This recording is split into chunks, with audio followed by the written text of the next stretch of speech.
Hi Bong, finally ikakasal na tayo after 15 years na pagpapakyut mo sa akin. From elementary crush, ngayon mapapangasawa mo na ako.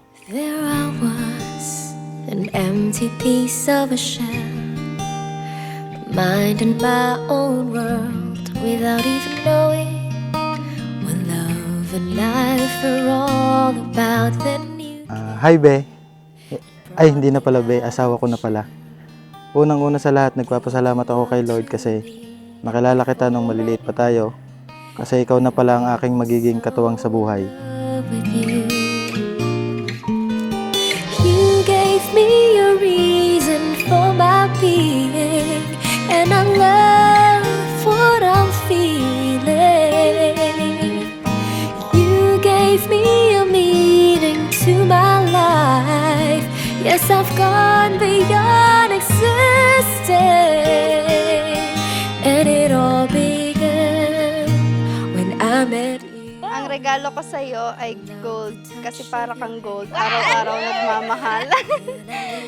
Heart pendant para lagi mong matatandaan kung gaano kita kamahal. Simpleng heart pero madaming meaning. Parang ikaw, you have so much meaning to my life. Naging best friend, kamaritisan, kababag, girlfriend, at ngayon asawa na. Kaya ang masasabi ko sa iyo ay I heart you for a lifetime. Hi, Be. I know Papa is very proud of you right now and he's happy on English.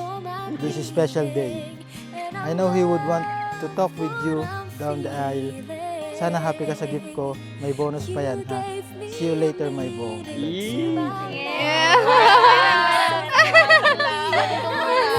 Thank you.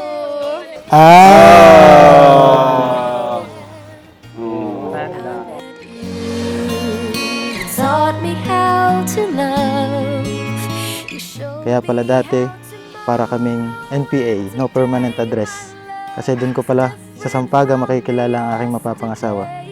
Buti na lang talaga napugi ang kaagad sa akin pagkakita mo. darling, I will always cherish you. Today, tomorrow, and forever.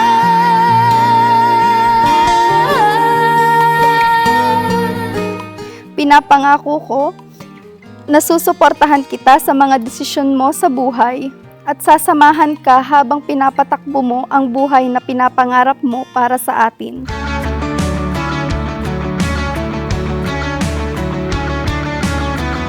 I promise to be the best wife and a mother to our future children, and I promise na mas mamahalin pa kita bilang asawa ko. Ikaw lang ang pipiliin ko sa araw-araw. I love you so much, Be. Love, Hannah.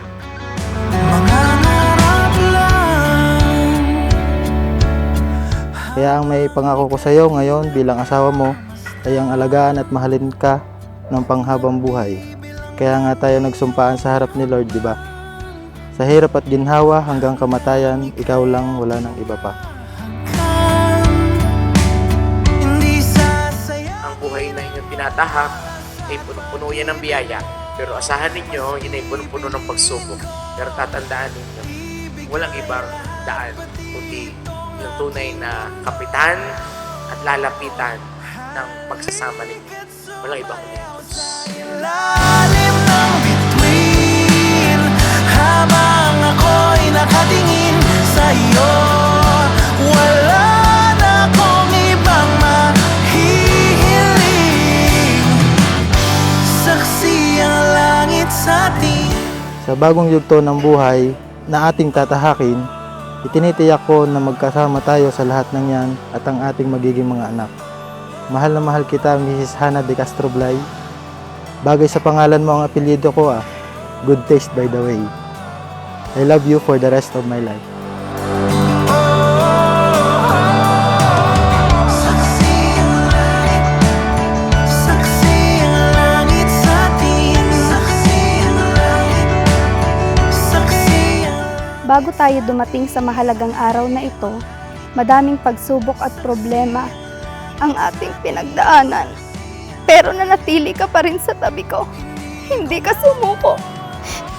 You serve as my light, my guide, at higit sa lahat, Ikaw ang nagpatunay na I can be loved kahit minsan hindi na ako kamahal-mahal. Halika't sumayaw sa ilalim ng bituin, habang ako'y nakatingin sa'yo. Wala na akong ibang mahihiling, saksi ang langit sa atin. Halika't sumayaw sa Basta tandaan mo lang lagi na andito lang ako. Hindi kita iiwan kahit anong problemang harapin. Andito lang ako, nakaalalay sa'yo, sa pamilya mo. Saka alam ko naman na ganun din ang gagawin mo para sa akin. Kaya maraming salamat din. Saka mahal na mahal kita.